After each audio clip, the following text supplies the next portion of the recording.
Well, happy Friday to you, and I know most of you are excited that we are warming up. The temperatures are already into the mid to upper 30s. This is not too far off from our high temperature, from our average high temperature for the day, but we may not reach our actual high temperature today, which is going to be 50 until around midnight tonight. Now, the way we do that is the gusty winds are going to bring in some warmer air, but that means we're going to have some wind advisories to talk about. We may see some gusts as high as 45 miles per hour after noon today. There are a couple of light sprinkles farther to the south and west, but this is really not a lot to write home about, and I'm not expecting a lot of precipitation today, but I did want to walk you through future clouds and radar because today is a bit of a wild ride. So let me go through it kind of slowly for you. We'll start with where we are currently. Temperatures into the upper 30s for the most part.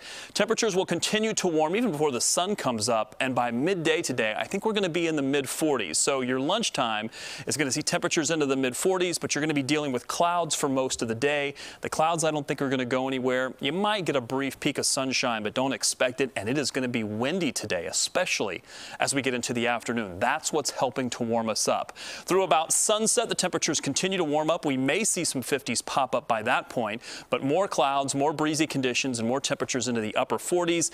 While we couldn't rule out a sprinkle through the afternoon, I think the rain chances are on the smaller side. Once we get through about 10 o'clock to midnight tonight, that's when the temperatures are actually going to peak. We'll see our high temperature come around midnight tonight, and a few light showers or sprinkles are possible once we get from about 10 o'clock to maybe midnight or so. And at midnight, I do think we'll be right around 50 degrees.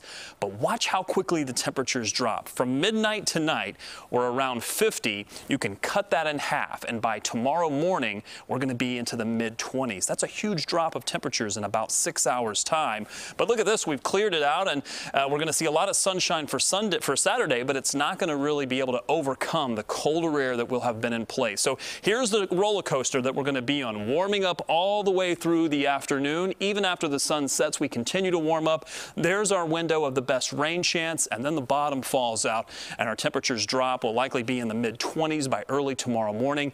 We can't really overcome that colder air. We don't warm up much for Saturday, and then we continue to see the temperatures drop. So your weekend is cold. It's also pretty windy as well. High temperature tomorrow around freezing. Sunday, we gain about 10 degrees on our forecast, so we'll do 42, but you get a lot of sunshine, and the sunshine will certainly help. Even if it does feel much colder, at least it will look nice and sunny for most of the weekend. The clouds return for next week. The clouds, not clowns, the clouds will return for next week, and we do expect the temperatures to be a little closer to the average, guys. Yeah, put them back in the clown car, right? That's right. All right, switching